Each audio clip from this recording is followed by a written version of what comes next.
Reading stories എന്ന Malayalam YouTube ചാനലിലേക്ക് എല്ലാവർക്കും സ്വാഗതം. നിങ്ങൾ ഇന്ന് കേൾക്കാൻ പോകുന്നത് ജിജി ചിലമ്പിൽ എഴുതിയ ക്രൈം ത്രില്ലർ നോവലായ മരണവേട്ട. കേൾക്കാം, ആസ്വദിക്കാം.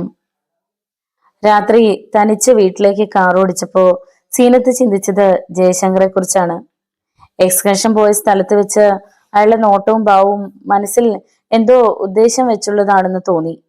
അയാൾക്ക് തന്നോട് എന്തോ പറയാനുള്ളത് പോലെ. ഒരുപക്ഷെ തന്റെ മുഖത്ത് നോക്കി അത് പറയാനുള്ള സങ്കോചം. എന്തായിരിക്കും പറയാനുള്ളത്? തന്നെ കല്യാണം കഴിച്ചോട്ടെ എന്നാണോ? തനിക്ക് ഭർത്താവും അയാൾക്ക് ഭാര്യയും ജീവിച്ചിരിപ്പില്ല. വളർന്നു വരുന്ന ഒരാൺകുട്ടിയുമുണ്ട്. 6-7 വയസ്സ് പ്രായം കാണും. അതിന് ഒരമ്മയുടെ വാത്സല്യവും സ്നേഹവും കരുതലും വേണമെന്ന ചിന്തയായിരിക്കും. സീനത്ത് ജയശങ്കറിന്റെ ബാഹ്യരൂപം മനസ്സിലൊന്ന് സങ്കല്പിച്ചു നോക്കി. 45-50 വയസ്സിൽ കൂടുതൽ പ്രായമില്ല. തന്റെ അൻവർക്ക് എന്നുണ്ടായിരുന്നെങ്കിൽ ആ പ്രായം കണ്ടേനെ. എതിരെ ഒരു ടാങ്കർ ലോറി കടന്നുപോയി. സീനത്തിന്റെ ചിന്ത ഏതാനും നിമിഷത്തേക്ക് മുറിഞ്ഞു. തനിക്കുമുണ്ടൊരു മോൾ. ബാപ്പാന്റെ സ്നേഹം ലഭിക്കേണ്ട പ്രായത്തിൽ അത് നഷ്ടപ്പെട്ടവൾ. ഉമ്മ മറ്റൊരു വിവാഹം കഴിക്കുന്നത് അവൾക്ക് ഇഷ്ടപ്പെടുമോ? ജയശങ്കർ അങ്ങനെ ഒരു തീരുമാനമെടുത്താൽ തനിക്ക് മോളോടുകൂടി ആലോചിക്കേണ്ടി വരും. ഒരു തീർപ്പ് കൽപ്പിക്കുന്നത് പോലെ സീനത്തൊന്ന് നിശ്വസിച്ചു. താനും ജയശങ്കർ സംസാരിക്കുന്നത് കണ്ട് റോസിലിനും സിന്ധുവും എന്തോ കമന്റ് പറഞ്ഞു ചിരിക്കുന്നത് കണ്ടു. രണ്ടാളും തമ്മിൽ പ്രേമമെന്നായിരിക്കും. പറയട്ടെ, അതിനും ഒരു സുഖമുണ്ട്. താനും ജയശങ്കറിന്റെ സാമീപ്യം ആഗ്രഹിക്കുന്നില്ലേ? അവൾ തന്റെ മനസ്സിനോട് തന്നെ ചോദിച്ചു. അത് ഓർത്തപ്പോൾ സീനത്ത് അറിയാതെ പുഞ്ചിരിച്ചു പോയി. വരട്ടെ, ജയശങ്കർ പ്രൊപ്പോസലുമായി വരട്ടെ. നഗരത്തിന്റെ തിരക്കിൽ പെടാതെ നിൽക്കുന്ന വീടിന്റെ ഗേറ്റിൽ സീനത്ത് കാർ നിർത്തി. നീട്ടി ഹോൺ മുഴക്കിയതും വേലക്കാരി സരോജം ഇറങ്ങി വന്ന് ഗേറ്റ് തുറന്നു. എന്താ അക്ക ഇത്ര വൈകിയത്? എക്സ്കർഷൻ കഴിഞ്ഞെത്താൻ വൈകി, അതാ. സീനത്ത് മുന്നോട്ട് കാറെടുത്ത് പോർച്ചിൽ നിർത്തി. സരോജം ഗേറ്റ് അടച്ച് ലോക്ക് ചെയ്തു. സരോജം, ഞാനിന്ന് കുളിച്ച് ഫ്രഷ് ആയിട്ട് വരാം. നീ ഓൺ എടുത്തു വെച്ചോ, നല്ല വിശപ്പുണ്ട്. ഡ്രസ്സിംഗ് റൂമിൽ കയറുന്നതിനിടയിൽ സീനത്ത് പറഞ്ഞു. ഇന്ന് ബോർഡിങ്ങിൽ പഠിക്കുന്ന മോളെ വിളിച്ചില്ലല്ലോ എന്ന് അവൾ ഓർത്തു. സരോജം അടുക്കളയിലേക്ക് പോയി. സീനത്ത് സാരി അഴിച്ച് കട്ടിലേക്ക് ഇട്ടു. മാറ്റാനുള്ള നൈറ്റിയും ടർക്കിയും എടുത്ത് സീനത്ത് ബാത്റൂമിലേക്ക് കയറി. കുളി കഴിഞ്ഞിറങ്ങിയപ്പോ അതുവരെ ഉണ്ടായിരുന്നുള്ള ക്ഷീണമെല്ലാം അപ്രത്യക്ഷമായതുപോലെ തോന്നി. നനഞ്ഞ മുടിയിഴകളിൽ ടർക്കി ചുറ്റിക്കൊണ്ട് സീനത്ത് ഡൈനിങ് ഹാളിലേക്ക് വരുമ്പോ സരോജം മേശപ്പുറത്ത് ഭക്ഷണം എടുത്തു വെച്ചിരുന്നു. സീനത്ത് വളരെ വേഗം ഭക്ഷണം കഴിച്ച് എണീറ്റു. സരോജം കുറച്ച് വെള്ളം. കൈ കഴുകി വന്ന സീനത്ത് വിളിച്ചു പറഞ്ഞു. സ്റ്റീൽ ഗ്ലാസ്സിൽ സരോജം പകുതി വെള്ളം കൊണ്ടുവന്ന് മേശപ്പുറത്ത് വെച്ചു. നീ ഭക്ഷണം കഴിച്ച് കിടന്നോളൂ, ഞാൻ ഉറങ്ങാൻ പോകുന്നു. വെള്ള ഗ്ലാസ് എടുത്തുകൊണ്ട് സീനത്ത് കിടപ്പുമുറിയിലേക്ക് പോയി. അവൾ വാർഡ്രോബ് തുറന്ന് വിദേശ മദ്യത്തിന്റെ കുപ്പി പുറത്തെടുത്തു. എന്നിട്ട് ഗ്ലാസ്സിലേക്ക് ഒരു ലാർജ് ഒഴിച്ച് ഒറ്റ വലിക്ക് മദ്യം അകത്താക്കി. ചെറു തുടച്ചുകൊണ്ട് മദ്യക്കുപ്പി യഥാസ്ഥാനത്ത് വെച്ച് ബെഡിലേക്ക് കയറി കിടന്നു. കുറച്ചു നാളായി ഉറങ്ങുന്നതിന് മുമ്പ് ഒരു ലാർജ് അടിക്കാറുണ്ട്. അൻവർക്കാണ് ആ ശീലം ഉണ്ടാക്കിയെടുത്തത്. ലഹരിയും പകലത്തെ യാത്രാക്ഷീണവും കാരണം സീനത്ത് വളരെ പെട്ടെന്ന് തന്നെ ഉറങ്ങിപ്പോയി. രാത്രിയുടെ അവസാന യാമങ്ങൾക്കിടയിൽ എപ്പോഴോ അവൾ ഞെട്ടിയുണർന്നു. ആരോ ശക്തമായി ശരീരം പിടിച്ചുലയ്ക്കുന്നത് പോലെ അവൾക്ക് തോന്നി. സരോജമാണോ? സീനത്ത് കണ്ണു തുറക്കാതെ തന്നെ ബെഡ് ലാമ്പിന്റെ സ്വിച്ച് അമർത്തി. മുറിക്കുള്ളിൽ നേരിയ മഞ്ഞ വെളിച്ചം പടർന്നു. ഭാരമേറിയ കൺപോളകൾ ബന്ധപ്പെട്ട് അല്പം തുറന്നു നോക്കി. കട്ടിലിന്റെ സമീപം ഒരു ഇരുണ്ട രൂപം നിൽക്കുന്നത് പോലെ അവൾക്ക് തോന്നി. സരോജം, എന്താടി? അല്പം ഉറക്കെ തന്നെ വിളിച്ചു ചോദിച്ചു. പക്ഷെ അതിന് മറുപടി ഉണ്ടായില്ല. തന്റെ തോന്നലാണോ? തലയ്ക്ക് പിടിച്ച ലഹരിയുടെ കെട്ട് ഇതുവരെ ഇറങ്ങിയിട്ടില്ല. ആശ്വാസത്തോടെ വീണ്ടും ബെഡിലേക്ക് ചായാൻ തുടങ്ങുമ്പോഴാണ് ശക്തിയേറിയ പ്രകാശം മുഖത്തേക്ക് അടിച്ചത്. ഒരു നിമിഷം ഷോക്കേറ്റതുപോലെ അവൾ നടുങ്ങി തെറിച്ചുപോയി. ഉറക്കവും ലഹരിയുമെല്ലാം ഒരു നിമിഷം കൊണ്ട് കെട്ടടങ്ങി. പേടിച്ചറിന്റെ കണ്ണുകളോടെ സീനത്ത് ആ കാഴ്ച കണ്ടു. കറുത്തിരുണ്ട ഒരു രൂപം കിടക്കക്കരിയിൽ നിൽക്കുന്നു. മൂന്നാം തൃക്കണ്ണിൽ നിന്നെന്ന വണ്ണം പ്രകാശം ഒഴുകുന്നത് തലയിൽ ഘടിപ്പിച്ചിരിക്കുന്ന ലൈറ്റിൽ നിന്നാണ്. എന്തു ചെയ്യണമെന്നറിയാതെ സീനത്ത് പകച്ചിരുന്നു പോയി. ഒരലർച്ച തൊണ്ടക്കുഴി കീറി മുറിച്ചുകൊണ്ട് പുറത്തേക്ക് തെറിച്ചു വീഴാൻ തുടങ്ങുമ്പോൾ രക്തം മരവിച്ചു പോകുന്ന ശബ്ദമുയർന്നു. അനങ്ങരുത്. ശബ്ദമുണ്ടാക്കി ആളെ കൂട്ടാൻ ശ്രമിച്ച കുത്തി കീറിക്കളയും.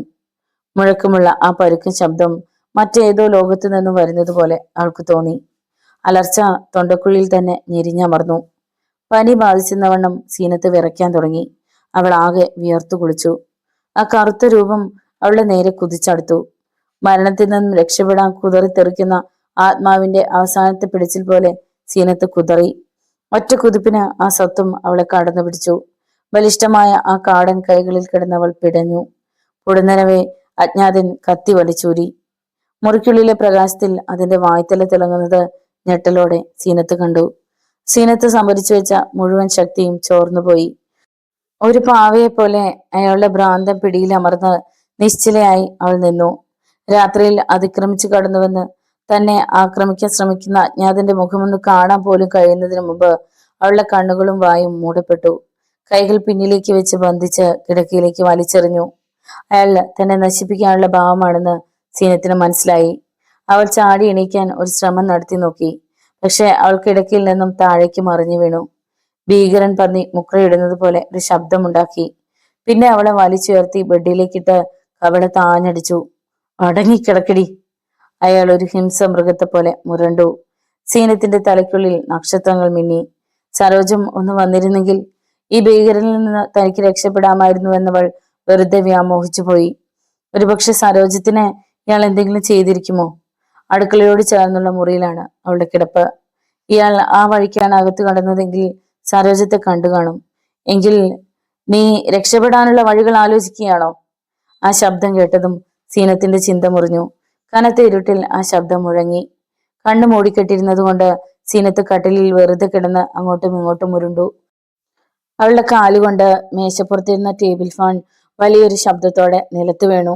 സരോജത്തിന് ഒന്നും സംഭവിച്ചിട്ടില്ലെങ്കിൽ ആ ശബ്ദം കേട്ടവൾ ഓടി വരുമെന്ന് സീനത്ത് പ്രതീക്ഷിച്ചു. അപ്പോൾ അജ്ഞാതനായ ഭീകരൻ തന്റെ കയ്യിലിരുന്ന കടാരെടുത്ത് സീനത്തിന്റെ കീഴ്ത്താടിയിൽ മുട്ടിച്ചു. ലോഹത്തിന്റെ തണുപ്പ് അവൾ തിരിച്ചറിഞ്ഞു. അനങ്ങാതെ കിടന്ന എല്ലാം അനുസരിച്ച നിന്റെ ജീവൻ ബാക്കി കിട്ടും. ഇല്ലെങ്കിൽ അയാൾ കടാരത്തുമ്പ് അല്പം അമർത്തി. അവൾക്ക് നേരിയ വേദനയുണ്ടായി. ഇയാൾ തന്നെ കൊല്ലാതിരിക്കണമെങ്കിൽ പറയുന്നതെല്ലാം അനുസരിക്കുന്നതാണ് ബുദ്ധിയെന്ന് സീനത്തിന് തോന്നി. ഒരു നിമിഷം അവൾ അൻവറിക്കയും മോളെയും ഓർത്തു. പഠിച്ചോനെ, നീ തന്നെ തുണ. സീനത്ത് അയാൾ പറഞ്ഞതിന് മറുപടി എന്നവണ്ണം തലയിളക്കി. അവന്റെ ചുണ്ടിൽ ക്രൂരമായ പുഞ്ചിരി വിടരുന്നത് സീനത്ത് കണ്ടില്ല. അയാൾ കടാര അവളുടെ നൈറ്റിയുടെ കഴുത്തിനടിയിലേക്ക് കയറ്റി. എന്നിട്ട് ചരിച്ച് താഴേക്ക് ഒറ്റ വലി. സീനത്തിന്റെ നൈറ്റി അടിവയറ് വരെ കടലാസ് ചീന്തുന്നത് പോലെ നടുവെ കീറിപ്പോയി. അവൾ അറിയാതെ ഒന്ന് പൊളഞ്ഞു. അനങ്ങരുത്! അയാൾ ഭ്രാന്തമായി മുരണ്ടു. പിന്നെ അവൾക്ക് കേൾക്കാൻ മാത്രം ശബ്ദത്തിൽ പറഞ്ഞു. കൊള്ളാം, രണ്ട് മുയൽ കുഞ്ഞുങ്ങളെ പോലെയുണ്ട്. എല്ലാം സഹിച്ചു കിടക്കുകയായിരുന്നു സീനത്ത്.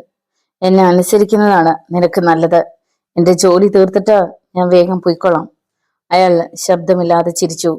പിന്നെ എല്ലാം വളരെ പെട്ടെന്നായിരുന്നു. ഒന്ന് പിടഞ്ഞു. പ്രതിഷേധിക്കാൻ പോലും കഴിയാതെ സീനത്ത് അയാളുടെ ഭ്രാന്തൻ ചെയ്തികൾ സഹിച്ച് മുറിവേറ്റ ഹൃദയവുമായി തളർന്നു കിടന്നു. ഒരു ദുസ്വപ്നം കണ്ടാണ് സരോജൻ ഞെട്ടി ഉണർന്നത്. കണ്ട സ്വപ്നത്തെക്കുറിച്ച് ആലോചിച്ച് കിടന്നപ്പോഴാണ് അക്കയുടെ മുറിയിൽ എന്തോ വീഴുന്ന ശബ്ദം കേട്ടത്. ഒരു നിമിഷം കാതോർത്തിട്ട് സരോജം എണീറ്റ് ലൈറ്റ് തെളിച്ചു. പക്ഷെ ലൈറ്റ് കത്തിയില്ല. നാശം! അവൾ മേശപ്പുറത്തിരുന്ന എമർജൻസി ലൈറ്റുമായി സീനത്തിന്റെ മുറിയിലേക്ക് പോയി. അക്ക, അക്ക! സരോജം ഉറക്കെ വിളിച്ചു. ഏതോ ഗഹ്വരത്തിൽ നിന്നെന്ന പോലെ സീനത്ത് അവളുടെ ശബ്ദം തിരിച്ചറിഞ്ഞു. ഞരമ്പുകളിൽ പ്രതീക്ഷയുടെ ഉഷ്ണജല പ്രവാഹമുണ്ടായി. എമർജൻസി ലൈറ്റിന്റെ പ്രകാശമാണ് അജ്ഞാതൻ ആദ്യം കണ്ടത്. അയാൾ ഇരുമ്പ് സേഫിന്റെ പിന്നിലേക്ക് മാറി നിന്നു. അക്ക! സരോജം കിടക്കയുടെ സമീപത്തേക്ക് വന്നു. ആ കാഴ്ച കണ്ട് അവൾ ഞെട്ടിപ്പോയി. കണ്ണും വായും മൂടിക്കെട്ടി പൂർണ്ണ നഗ്നയായി ബെഡിൽ മലർന്നു കിടക്കുന്ന തന്റെ അക്ക. അരക്കെട്ടിൽ നിന്നും കൊഴുത്ത രക്തം തുടകൾ വഴി താഴേക്ക് ഒലിച്ചിറങ്ങുന്നു. അക്ക! സരോജം അലറി നിലവിളിച്ചു. അടുത്ത നിമിഷം കൈക്ക് ശക്തമായ അടിയേറ്റ് അവളുടെ കയ്യിലിരുന്ന എമർജൻസി ലൈറ്റ് തെറിച്ചുപോയി. കനത്ത ഇരുട്ടിൽ ഞെട്ടിവറച്ച് നിന്നുപോയി അവൾ. പെട്ടെന്ന് മുറിക്കുള്ളിൽ പ്രകാശം പരന്നു. ആ പ്രകാശത്തിൽ തന്റെ സമീപം നിൽക്കുന്നയാളെ കണ്ട് അവൾ അലറിക്കരഞ്ഞു. അതിനു മുമ്പ് അവളുടെ വായ ബലിഷ്ഠമായ ഒരു കരം കൊണ്ട് മൂടപ്പെട്ടു. സരോജം അയാളിൽ നിന്ന് രക്ഷപ്പെടാൻ ഒരു വിവല ശ്രമം നടത്തി നോക്കി.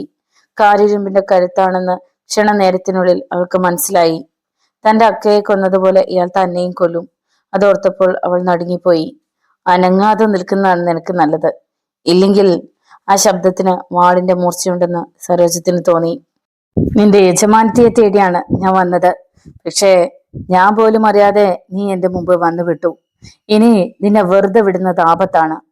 ഒരു ചെന്നായെ പോലെ മുരണ്ടുകൊണ്ട് അയാൾ കട്ടിലിൽ കിടന്ന സീനത്തിന്റെ നിശാവസ്ത്രത്തിന്റെ കഷ്ണമെടുത്ത് അവളുടെ കൈ പിന്നിലാക്കി ബന്ധിച്ചു. പിന്നെ ഒരു തുണി കഷ്ണം എടുത്ത് അവളുടെ വായിൽ തിരുകി. തന്റെ പ്രജ്ഞ നശിക്കുന്നത് പോലെ സരോജത്തിന് തോന്നി. അവളുടെ കണ്ണുകൾ നിറഞ്ഞു തുളുമ്പി. അയാളെ നോക്കി യാചനാസ്വരത്തിൽ ഒച്ചയിട്ടുവെങ്കിലും അതെല്ലാം ഒരു തരം വികൃത ശബ്ദമായി പരിണമിച്ചതേയുള്ളൂ. അവൾ നിലത്ത് കുത്തിയിരുന്ന് അയാളുടെ കാലുകളിൽ തലയിട്ടടിച്ചു. പക്ഷെ അതുകൊണ്ടൊന്നും അയാളുടെ മനസ്സലിഞ്ഞില്ല. അയാൾ അവയെ പൊക്കിയെടുത്ത് ബെഡിലേക്ക് എറിഞ്ഞു. സീനത്തിന്റെ കാൽക്കലായിട്ട് സരോജവും മലർന്നടിച്ചു വീണു. തന്റെ അക്കായ്ക്ക് ജീവന്റെ നേരിയ സ്പന്ദനമുണ്ടെന്ന് സരോജത്തിന് മനസ്സിലായി. അവർ മരിച്ചിട്ടില്ല. ആ ചിന്ത തന്നെ അവളുടെ മനസ്സിന് ആശ്വാസം പകരുന്നതായിരുന്നു. എങ്കിലും മരണം തന്റെ മുന്നിൽ ഒരു അജ്ഞാത മനുഷ്യന്റെ രൂപത്തിൽ വായും പിളർന്നു നിൽപ്പുണ്ടെന്ന ചിന്ത അവളുടെ സിരകളെ തളർത്തി. അയാൾ തന്നെ എന്താവും ചെയ്യാൻ പോവുക? ഓർത്തപ്പോൾ തന്നെ ശരീരം തളരുന്നത് പോലെ അവൾക്ക് തോന്നി. ഹെഡ്ലൈറ്റിൽ നിന്നുള്ള പ്രകാശമേറ്റ് അവളുടെ കണ്ണുകൾ അടഞ്ഞുപോയി. അയാൾ അവൾക്ക് സമീപം വന്നു നിന്നു. ചാടി എണീക്കാൻ ശ്രമിച്ച അവളെ അയാൾ ബെഡിലേക്ക് തന്നെ പിടിച്ചിരുത്തി. എന്നെ അനുസരിച്ചാ നിനക്ക് ചിലപ്പോൾ ജീവൻ തിരിച്ചു കിട്ടിയെന്ന് വരും. അയാളുടെ വാക്കുകളിലെ ധ്വനി അവൾക്ക് മനസ്സിലായി. കൊള്ളാം, കറുത്തവളാണെങ്കിലും നീ സുന്ദരിയാണ്. അവളുടെ താടിയിൽ പിടിച്ചമർത്തിക്കൊണ്ട് അയാൾ പുഞ്ചിരിച്ചു. നീ പേടിക്കണ്ട, നിന്നെ ഞാൻ കൊല്ലില്ല, പക്ഷേ കൊല്ലാക്കൊല ചെയ്യും. അയാൾ പൊട്ടിച്ചിരിച്ചു. അത് കേട്ട് സരോജ നടുങ്ങിപ്പോയി. ഇവിടെ വരെ വന്ന സ്ഥിതിക്ക് നിന്നെ കൂടി അനുഭവിക്കാതെ എങ്ങനാ മോളെ ഞാൻ പോകുന്നത്? അവൾക്കരികിലേക്ക് അയാൾ ചുവടുകൾ വെച്ചു. എനിക്കിനിയും നേരം കളയാനില്ല. പുലരും മുമ്പ് ഇവിടുന്ന് രക്ഷപ്പെട്ടില്ലെങ്കിൽ എന്നെ കാത്തിരിക്കുന്നത് കൈവിലങ്ങും കാരാഗ്രഹവുമായിരിക്കും. അത് തൽക്കാലം എനിക്ക് ആവശ്യമില്ല. സരോജം പേടിയോടെ പിന്നോട്ട് നീങ്ങി. അതിനൊപ്പം അയാൾ മുന്നോട്ട് ചുവടുകൾ വെച്ചു. പേടിക്കണ്ട മോളെ, എന്നെ പ്രകോപിപ്പിച്ച ഞാനൊരു ചെകുത്താനായി മാറും. പിന്നെ നീ ജീവനോടെ ഇരിക്കില്ല. അതേസമയം എന്നോട് സഹകരിച്ച ചിലപ്പോ നിന്റെ ആയുസ് നീട്ടിക്കിട്ടിയേക്കും. തീരുമാനിക്കാൻ 2 നിമിഷം തരാം. അത് കേട്ടതും ഷോക്ക് അടിച്ചതുപോലെ സരോജം നിശ്ചലയായി. അപ്പോ സഹകരിക്കാൻ തന്നെയാണ് നിന്റെ തീരുമാനം അല്ലേ? ഗുഡ്. നല്ല തീരുമാനങ്ങൾ എപ്പോഴും ഞാൻ അപ്രീഷിയേറ്റ് ചെയ്യാറുണ്ട്. അയാൾ സരോജത്തിന്റെ അടുത്തേക്ക് നീങ്ങി. കണ്ടില്ലേ, എന്നെ അനുസരിച്ചത് കൊണ്ടാണ് നിന്റെ അക്കയുടെ ശരീരത്തിൽ ഇപ്പോഴും ജീവന്റെ തുടിപ്പുകൾ ബാക്കി നിൽക്കുന്നത്. സീനത്തിനെ നോക്കിക്കൊണ്ട് അയാൾ പറഞ്ഞു. ഇനി ഒട്ടും സമയമില്ല, ഗെറ്റ് റെഡി. അപ്പോൾ അബോധാവസ്ഥയിൽ നിന്നുണർന്ന സീനത്ത് കൈകാലുകളിലെ കെട്ടുകൾ ഒരു തരത്തിൽ അഴിച്ചു മാറ്റി. കണ്ണു കെട്ടിയിരുന്ന തുണി നീക്കം ചെയ്ത അവൾ ആ കാഴ്ച കണ്ട് ഞെട്ടിപ്പോയി. അടുത്ത നിമിഷം മേശപ്പുറത്തിരുന്ന വിസ്കി കുപ്പിയെടുത്ത അയാൾക്ക് പിന്നിലെത്തി. പിന്നെ സകല കരുത്തും സംഭരിച്ചുകൊണ്ട് അയാളുടെ തലയ്ക്ക് കുപ്പി കൊണ്ട് ആഞ്ഞടിച്ചു. സീനത്തിന് തെറ്റിപ്പോയി. അയാൾ ഒരു സാധാരണക്കാരനായ ഒരു കുറ്റവാളി മാത്രമായിരുന്നില്ല, തികഞ്ഞൊരു അഭ്യാസി കൂടിയായിരുന്നു. വിദഗ്ധമായ രീതിയിൽ അയാൾ ഉരുണ്ടുമാറി. സീനത്തിന്റെ ലക്ഷ്യം മാറിപ്പോയി. സരോജത്തിന്റെ തലയിലാണ് കുപ്പി കൊണ്ടുള്ള അടിയേറ്റത്. ഒരു ഞരക്കത്തോടെ സരോജം നിശ്ചലമായി. പതറിപ്പോയ സീനത്തിന് എന്തു ചെയ്യണമെന്ന് ഒരു ഊഹവും കിട്ടിയില്ല. അതിനു മുമ്പേ അജ്ഞാതൻ ചാടി എണീറ്റ് സീനത്തിന്റെ ഇരു കവകളിലും മാറി അടിച്ചു. പട്ടിച്ചി, നീ അത്ര ഓവർ സ്മാർട്ട് ആകണ്ട. നിന്നെ ജീവനോടെ വിട്ടത് എന്റെ തെറ്റ്. തെറ്റുകൾ ആവർത്തിക്കുന്നത് എനിക്കിഷ്ടമല്ല. പേപ്പട്ടിയെ പോലെ മുരണ്ടുകൊണ്ട് അയാൾ അവളുടെ കഴുത്തിന് കുത്തിപ്പിടിച്ചു. ശ്വാസം കിട്ടാതെ സീനത്ത് പുളഞ്ഞു. അവളുടെ കണ്ണുകൾ പുറത്തേക്ക് തള്ളി വന്നു. ഇയാൾ തന്നെ കൊല്ലാൻ പോവുകയാണെന്ന് സീനത്തിന് ഉറപ്പായി കഴിഞ്ഞിരുന്നു. ഒരു നിമിഷം കുറെ മുഖങ്ങൾ മനസ്സിലൂടെ കടന്നുപോയി. തന്റെ മോൾ, അവളെക്കുറിച്ച് ഓർത്തപ്പോൾ സീനത്തിന്റെ ഉള്ളം തേങ്ങി. ഉമ്മയും ബാപ്പയും ഇല്ലാതെ അനാഥയായി. അജ്ഞാതൻ കഴുത്തിലെ പിടുത്തം അയച്ചതും സീനത്ത് ആശ്വാസത്തോടെ ശ്വാസം കഴിച്ചു. നിന്നെ ഞാൻ പെട്ടെന്ന് കൊല്ലില്ല. നിന്റെ ആയുസ് ബാക്കിയുണ്ടെങ്കിൽ നീ രക്ഷപ്പെടും. അയാളുടെ നീക്കം പെട്ടെന്നായിരുന്നു. സീനത്തിനെ അയാൾ കാലുകൾ ഉയർത്തിവെച്ച് കസേരയോട് ചേർത്ത് ബന്ധിച്ചു. വായിൽ തുണി കുത്തി തിരികി. നീ രക്ഷപ്പെട്ടാലും എന്നെക്കുറിച്ച് പറയാൻ നിനക്കൊരു കച്ചിത്തുരുമ്പ് പോലും കിട്ടില്ല.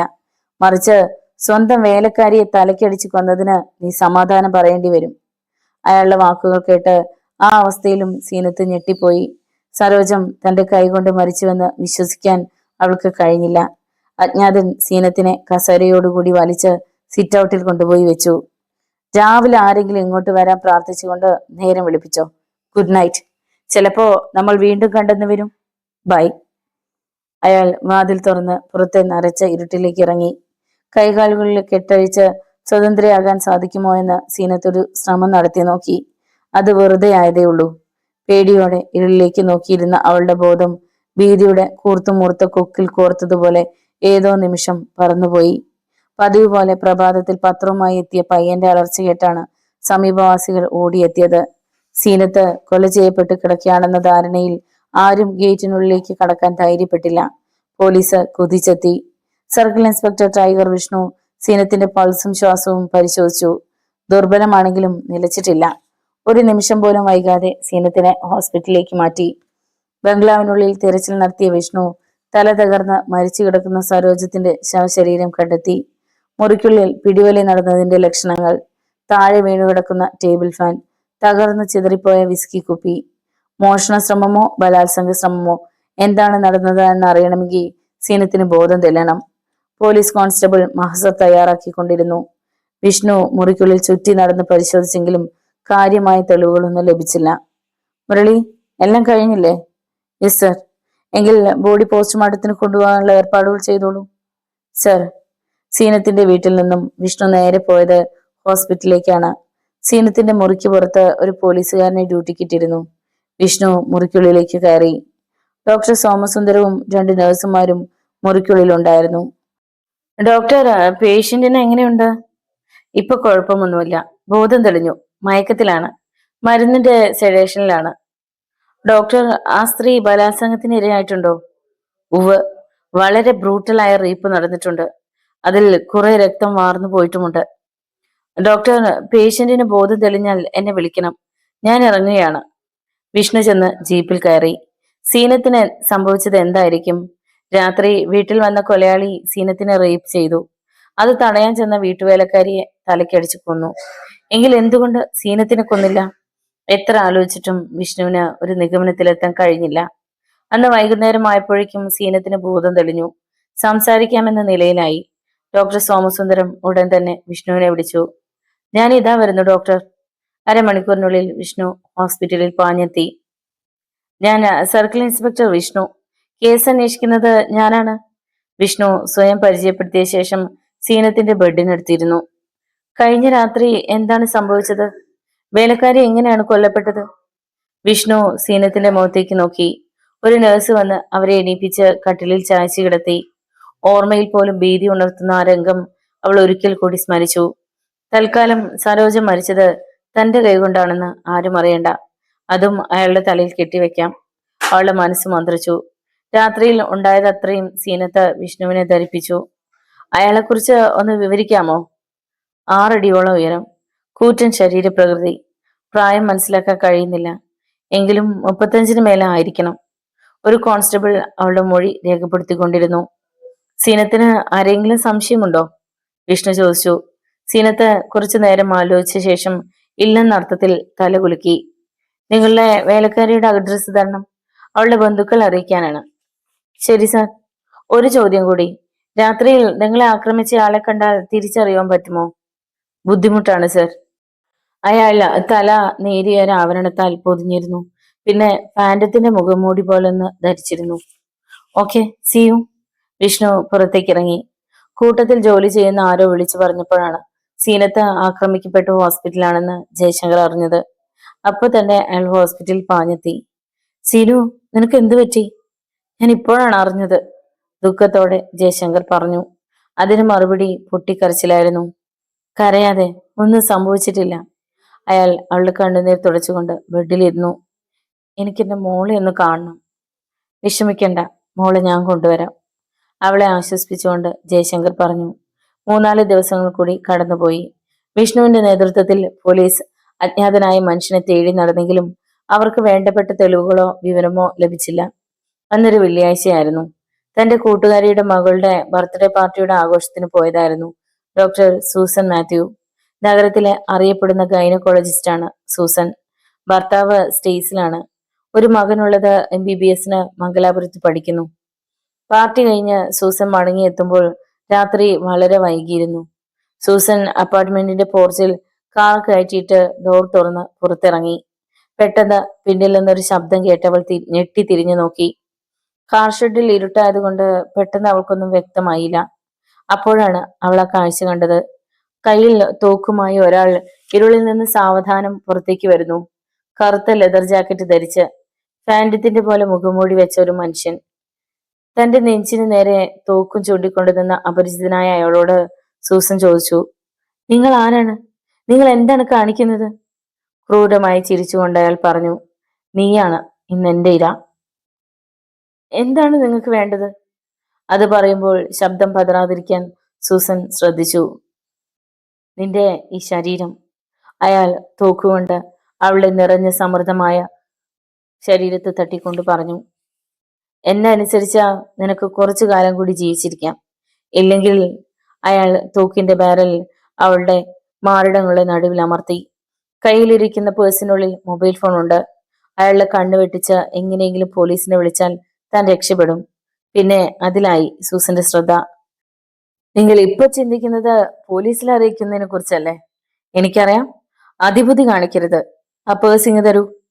അയാൾ സൂസന്റെ കയ്യിൽ നിന്ന് പേഴ്സ് തട്ടിപ്പറിച്ചു. അത് തുറന്ന് മൊബൈൽ ഫോൺ എടുത്ത് സ്വിച്ച് ഓഫ് ആക്കിയ ശേഷം ഭിത്തിക്ക് നേരെ വലിച്ചെറിഞ്ഞു. അത് തകർന്ന് തരിപ്പണമായി. നിന്റെ കാർ ഇറക്കൂ, നമുക്ക് ഒരു സ്ഥലം വരെ പോകാനുണ്ട്. സൂസന് ഗത്യന്തരമില്ലാതെ അവൻ പറയുന്നത് അനുസരിക്കേണ്ടി വന്നു. അവൾ കാറിനടുത്തേക്ക് ചെന്നു. പിന്നാലെ അജ്ഞാത മനുഷ്യനും. സൂസൻ ഡോർ തുറന്ന് അകത്ത് കയറിയതും ഒപ്പം അയാളും കയറിയിരുന്നു. തോക്കിന്റെ ബാരൽ അപ്പോഴും അവൾക്ക് നേരെ ചൂണ്ടിയിരുന്നു. പോകാം, അയാൾ മുരണ്ടു. Susan car മുന്നോട്ടെടുത്തു. അവളുടെ ശരീരം മലമ്പനി പിടിച്ചതുപോലെ വിറയ്ക്കുന്നുണ്ടായിരുന്നു. ഇടയ്ക്കിടെ അയാൾ അവൾക്ക് വേണ്ട നിർദ്ദേശം നൽകിക്കൊണ്ടിരുന്നു. ഒടുവിൽ കാർ നിർത്താൻ അയാൾ ആവശ്യപ്പെട്ടു. സൂസന്റെ കാൽ ബ്രേക്കിൽ അമർന്നു. ഇറങ്ങി വരൂ, അയാൾ ആദ്യം ഇറങ്ങിയിട്ട് പറഞ്ഞു. സൂസൻ ഇറങ്ങി കാറിന്റെ ഡോർ അടച്ചു. നടക്കൂ, അയാളുടെ ആജ്ഞ അനുസരിക്കാനേ അവൾക്കായുള്ളൂ. സൂസൻ ചുറ്റുപാടും നോക്കി. കടലിന്റെ ഇരമ്പൽ കേൾക്കുന്നുണ്ട്. വിളറിയ നിലാവിൽ കടൽ തീരവും ദൂരെ വിജനമായ പാറക്കെട്ടുകളും സൂസൻ കണ്ടു. അയാൾ അവളെ പാറക്കെട്ടുകൾക്ക് സമീപത്തേക്ക് കൊണ്ടുപോയി. വലിയൊരു പാറയുടെ മറവിൽ അവരെത്തി. ഇത് ഏതാണ് സ്ഥലം?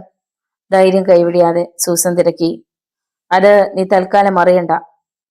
എന്നെ എന്തിനാണ് ഇവിടെ കൊണ്ടുവന്നത്? എന്റെ ഇഷ്ടം പോലെ നിന്റെ ശരീരം ആസ്വദിക്കാൻ. ഇല്ല, ഞാൻ മരിച്ചാലേ നിങ്ങളുടെ ആഗ്രഹം സാധിക്കില്ല, സൂസൻ വീറോടെ പറഞ്ഞു. എന്ത് ചെയ്യാൻ ഡോക്ടർ? എനിക്ക് നിങ്ങളെപ്പോലെയുള്ള മധ്യവയസ്കരെ ആണ് കൂടുതൽ ഇഷ്ടം. ചില സന്ദർഭങ്ങളിൽ ജീവനില്ലാത്ത ജഡങ്ങളിലും ഞാൻ എൻ്റെ ആഗ്രഹം സാധിച്ചിട്ടുണ്ട്. അയാൾ ശബ്ദമില്ലാതെ ചിരിക്കുന്നത് ഭീതിയോടെ സൂസൻ നോക്കി നിന്നു. ഇയാൾ രണ്ടു കൽപ്പിച്ചാണ് വന്നിരിക്കുന്നതെന്ന് അവൾക്ക് മനസ്സിലായി. പ്ലീസ്, എന്നെ ഒന്നും ചെയ്യരുത്. ഞാൻ നിങ്ങളുടെ കാല് പിടിക്കാം, സൂസൻ വളരെ താഴ്മയോടെ അപേക്ഷിച്ചു. സൂസന് അനുസരിക്കുകയേ നിർവാഹമുണ്ടായിരുന്നുള്ളൂ. അയാൾ അവളോട് ചേർന്ന് നിന്നു. ഒരു തീവണ്ടി എഞ്ചിൻ വന്നടിച്ചതുപോലെ സൂസൻ ഇളകിപ്പോയി. മിനിറ്റുകൾ കടന്നുപോയി. ഇനി നിനക്ക് പോകാം, അവളിൽ നിന്ന് അടർന്നു മാറിക്കൊണ്ട് അയാൾ പറഞ്ഞു. പക്ഷേ ഇക്കാര്യം പുറത്താരെങ്കിലും അറിഞ്ഞ നീ പിന്നെ ജീവിച്ചിരിക്കാമെന്ന് മോഹിക്കണ്ട. അവൾ കാറിൽ കയറിയതും അയാൾ കടൽ തീരത്തെ ഇരുളിൽ മറിഞ്ഞു. സങ്കടവും നിരാശയും കൊണ്ട് സൂസൻ ആകെ തകർന്നുപോയി. പലപ്പോഴും അവൾക്ക് വഴി തെറ്റി. ഒടുവിൽ അപ്പാർട്ട്മെന്റിൽ എത്തുമ്പോൾ അവൾ തളർന്നു പോയിരുന്നു. പോലീസിനെ വിളിക്കണോ വേണ്ടോ എന്ന ചിന്ത അവളെ കുഴക്കി. അയാളുടെ മുന്നറിയിപ്പ് അവളുടെ കാതിൽ വന്നലയ്ക്കുന്നുണ്ടായിരുന്നു. ഒടുവിൽ പോലീസിൽ അറിയിക്കാൻ തന്നെ സൂസൻ തീരുമാനിച്ചു. തന്റെ കൂട്ടുകാരിയുടെ ഭർത്താവ് സർക്കിൾ ഇൻസ്പെക്ടറാണെന്ന് അവൾക്കറിയാമായിരുന്നു. തമ്മിൽ പരിചയവുമുണ്ട്. സൂസൻ ഡയറിയിൽ നിന്നും സർക്കിൾ ഇൻസ്പെക്ടർ വിഷ്ണുവിന്റെ നമ്പർ കണ്ടുപിടിച്ച് ഫോൺ ചെയ്തു. വിവരം പറഞ്ഞ വിഷ്ണു ഞെട്ടിപ്പോയി. ഒരാഴ്ചയ്ക്കുള്ളിൽ ഒരേപോലത്തെ രണ്ടാമത്തെ കേസാണിത്. ഉറക്കം പോയ വിഷ്ണു ചാടി എണീറ്റ് സൂസൻ മാത്യുവിന്റെ അപ്പാർട്ട്മെന്റിലേക്ക് പോകാൻ തയ്യാറായി. അടുത്ത ദിവസം രാവിലെ സൂസനെ ഹോസ്പിറ്റലിൽ അഡ്മിറ്റ് ചെയ്തു. അവരെ പരിശോധിച്ച ഡോക്ടർ സോമസുന്ദരം വിഷ്ണുവിനോട് പറഞ്ഞു, ഇതും വളരെ ക്രൂരമായ ബലാത്സംഗമാണ്. ഇത് രണ്ടും ഒരാൾ തന്നെയാണ് ചെയ്തതെന്ന് പറയാൻ പറ്റുമോ ഡോക്ടർ? വിഷ്ണു തിരക്കി. ഉവ്വ്, ഈ രണ്ട് സംഭവങ്ങളിലും പ്രതി ഒരാൾ തന്നെയാണെന്ന് ഉറപ്പിച്ചു പറയാൻ പറ്റും. കുറ്റവാളി നിസ്സാരക്കാരനല്ലെന്നാണ് ഈ രണ്ട് സംഭവങ്ങളിൽ നിന്നും അനുമാനിക്കേണ്ടത്. കാരണം അയാളാൽ ആക്രമിക്കപ്പെട്ട രണ്ട് സ്ത്രീകളും പറയുന്നത് അയാളെ തിരിച്ചറിയാൻ സാധിക്കില്ലെന്നാണ്. തലയിൽ ഒരു ആവരണവും മുഖംമൂടിയും ധരിച്ചാണ് അയാൾ കൃത്യം നടത്തുന്നത്. ആരായിരിക്കും അയാൾ? ആക്രമണത്തിന് വിധേയരായ 2 സ്ത്രീകളും മധ്യവയസ്കളാണ്. സൂസന്റെ മൊഴിയിൽ നിന്നും അയാൾക്ക് താല്പര്യം പ്രായമുള്ള സ്ത്രീകളെയാണെന്നാണ്. അങ്ങനെയെങ്കിൽ അയാൾ ഒരു മാനസിക രോഗിയായിരിക്കുമോ? വിഷ്ണു ഈ അടുത്ത കാലത്ത് ജയിലിൽ നിന്ന് പുറത്തിറങ്ങിയ മാനസിക രോഗികളായ കുറ്റവാളികളെ കുറിച്ചുള്ള വിവരങ്ങൾ കിട്ടാനുള്ള ഏർപ്പാടുകൾ ചെയ്തു. എമിലി വില്യംസ് 35 വയസ്സ് കഴിഞ്ഞ ഒരു വീട്ടമ്മയാണ്. കുറച്ചു കാലമായി അവർ തനിച്ചാണ് താമസം. ഒരു മകനും മകളും ഉള്ളത് ലണ്ടനിലാണ്. ഭർത്താവ് 6 വർഷം മുമ്പ് മരിച്ചുപോയി. എമിലിയുടെ ഇരുനില വീടിന്റെ മുകൾ ഭാഗത്ത് വാടകയ്ക്ക് താമസിക്കുന്ന ദമ്പതികൾക്ക് ട്രാൻസ്ഫർ ആയതോടെ വീടൊഴിഞ്ഞവർ പോയി. പുതിയ വാടകക്കാർക്ക് വേണ്ടി എമിലി പത്രത്തിൽ ഒരു പരസ്യം കൊടുത്തിരുന്നു. അന്ന് ഉച്ചയ്ക്ക് 12 മണിയായപ്പോ ഒരാൾ വീട് നോക്കാനായി എമിലിയുടെ വീട്ടിലെത്തി. എമിലി 2ാം നിലയിലേക്ക് അയാളെ കൂട്ടിക്കൊണ്ടുപോയി. മുറിക്കുള്ളിൽ കയറിയതും അയാൾ വാതിലടച്ച് കുറ്റിയിട്ടു. തിരിഞ്ഞു നോക്കി എമിലി ഭയന്നു നിലവിളിച്ചു. കയ്യിൽ തൂക്കുമായി അയാൾ തൊട്ടുമുന്നിൽ നിൽക്കുന്നു. കിടക്കയിലേക്ക് അയാൾ എമിലിയെ തള്ളിയിട്ടു. കഴുത്തിൽ തോക്കിന്റെ ബാരൽ അമർത്തി. അപ്പോൾ അധൈര്യപ്പെടാതെ എമിലി പറഞ്ഞു, തോക്കെടുത്ത് മാറ്റൂ, എനിക്ക് വേദനിക്കുന്നു. തോക്ക് ഒന്നുകൂടി അമർത്തിയിട്ട് അയാൾ പറഞ്ഞു, നീ കിടന്ന് അലറി വിളിക്കുകയല്ലേ, അതുകൊണ്ടാണ്. സുഹൃത്തെ, തോക്കെടുത്ത് മാറ്റൂ. നിങ്ങളുടെ ആവശ്യം എനിക്ക് മനസ്സിലായി. ഞാൻ എന്തിനും തയ്യാർ. ഞാൻ പൂർണ്ണ മനസ്സാലെ നിങ്ങൾക്ക് വിധേയാകാം, പോരെ? അവൾ സ്നേഹഭാവത്തിൽ പറഞ്ഞു.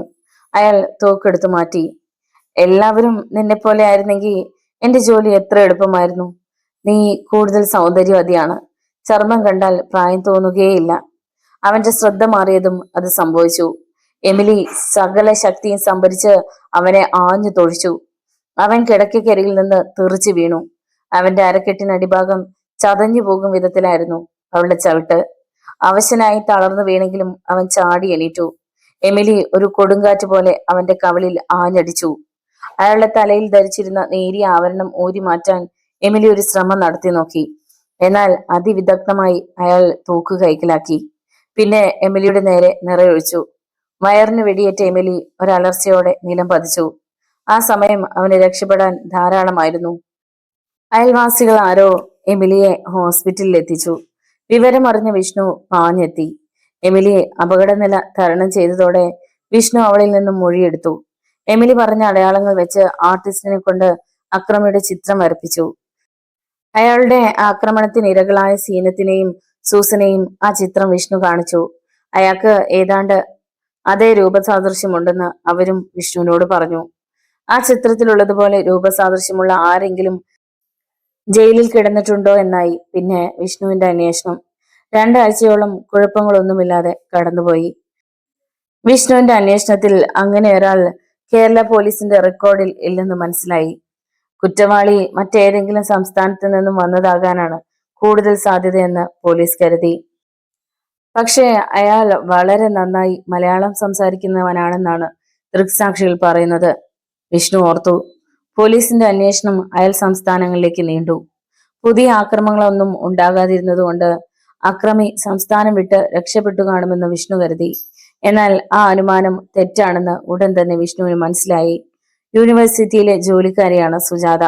ഭർത്താവ് റവന്യൂ ഡിപ്പാർട്ട്മെന്റിൽ ഉദ്യോഗസ്ഥൻ. അവർക്ക് മക്കളില്ലായിരുന്നു. രാത്രി 10 മണി കഴിഞ്ഞു.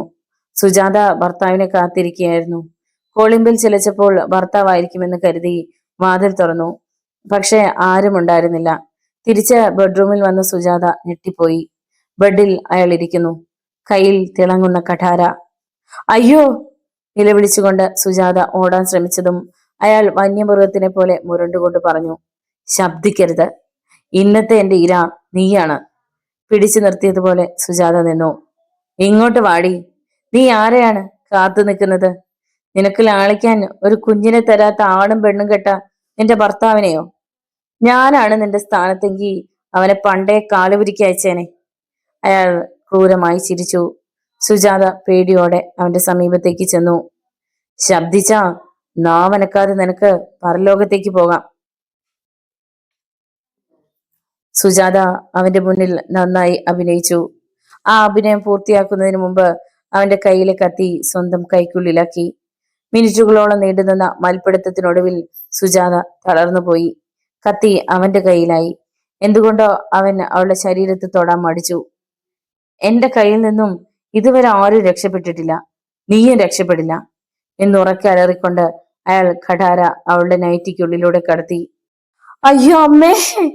സുജാതയിൽ നിന്നും ഇരുളിനെ മരവിപ്പിക്കുന്ന ആക്രന്ദനമുണ്ടായി. അവളുടെ വലത്തെ മാറിടം അയാൾ ഖടാര കൊണ്ട് ഛേദിച്ചു കളഞ്ഞു. ബോധരഹിതയായ സുജാത പിന്നോട്ട് മറിഞ്ഞു. അപ്പോൾ പുറത്ത് കാറിന്റെ ശബ്ദം കേട്ടതും ഒരു പൂച്ചയെ പോലെ അയാൾ പതുങ്ങി പതുങ്ങി പുറത്തിറങ്ങി രക്ഷപ്പെട്ടു. വിവരമറിഞ്ഞ് പോലീസുകാർ പാഞ്ഞെത്തി. അയൽവാസികളും കാറിൽ വന്ന സുജാതയുടെ ഭർത്താവും ഒരാൾ മതിൽ ചാടിക്കടന്ന് ഓടി മറയുന്നത് കണ്ടെന്ന് വിഷ്ണുവിനോട് പറഞ്ഞു. തമിഴ്നാട് SP സുന്ദരപാണ്ഡ്യന്റെ ഒരു കോൾ വിഷ്ണുവിന് വന്നത് അന്ന് വൈകുന്നേരമാണ്. അയാളുടെ സന്ദേശം കിട്ടിയ വിഷ്ണു അമ്പരന്ന് പോയി. പിന്നെ ആ ചുണ്ടിലേക്ക് ഒരു പുഞ്ചിരി പാറി വന്നു. അരമണിക്കൂറിനുള്ളിൽ തമിഴ്നാട് പോലീസിന്റെ ഒരു ഫാക്സ് മെസ്സേജ് വിഷ്ണുവിനെ തേടിയെത്തി. തമിഴ്നാട് പോലീസിന്റെ ഉറക്കം കെടുത്തിയ ഭീകരൻ ബെഞ്ചമിൻ അലോമി 1 മാസം മുമ്പ് ജയിൽ ചാടി രക്ഷപ്പെട്ടിരുന്നു. അലോമിയെ കുറിച്ചുള്ള കേസ് ഫയൽ വിഷ്ണു വായിച്ചു. അലോമി ഒരു വേട്ടക്കാരനായിരുന്നു. പൗരുഷം തുടിക്കുന്ന ശരീരവും സൗന്ദര്യവുമുള്ള മുഖവുമായി തെരുവിലേക്ക് ഇറങ്ങുന്ന 30-നും 45-നും ഇടയിൽ പ്രായമുള്ള 16 സ്ത്രീകളെ ബലാത്സംഗം ചെയ്തു. 3 പേർ ബലാത്സംഗ ശ്രമത്തിനിടയിൽ കൊല്ലപ്പെട്ടു. സുപ്രീം കോടതി വധശിക്ഷയ്ക്ക് വിധിച്ച അലോമി ജയിൽ ചാടി രക്ഷപ്പെട്ടു. ചെന്നൈയിലെ കുപ്രസിദ്ധമായ റെയിൽവേ കോളനിയിലാണ് അലോമി വളർന്നത്. അമ്മ മലയാളിയും അച്ഛൻ ഗോവനുമായിരുന്നു. അച്ഛൻ മരിച്ചതോടെ അലോമിയുടെ അമ്മ കാമുകനായ തമിഴിന്റെ ഒപ്പം ചെന്നൈയിലെത്തി. അന്ന് അലോമിക്ക് 8 വയസ്സ്. റെയിൽവേ കോളനിയിലെ കുടിലിൽ നിന്നും ഒരു സ്ത്രീയുടെ നിലവിളി എന്നും ഉയരുമായിരുന്നു. അത് കേട്ടാണ് അലോമി വളർന്നത്. കൂലിപ്പണിക്കാരനായ അലോമിയുടെ രണ്ടാനച്ഛന്റെ മർദ്ദനം സഹിക്കാൻ വയ്യാതെ അവന്റെ അമ്മ തീവണ്ടിക്ക് തലവെച്ച് മരിച്ചു. അധികം താമസിയാതെ രണ്ടാനച്ഛൻ വീണ്ടും കല്യാണം കഴിച്ചു. അതോടെ അവന്റെ ദുരിതം കൂടി. അലോമിയോടുള്ള ചിറ്റമ്മയുടെ പെരുമാറ്റം ക്രൂരമായിരുന്നു. മദ്യപിച്ചെത്തുന്ന രണ്ടാനച്ഛനോട് കള്ളത്തരങ്ങൾ പറഞ്ഞുകൊടുത്ത് എന്നും അവന് മർദ്ദനം വാങ്ങിക്കൊടുത്തു.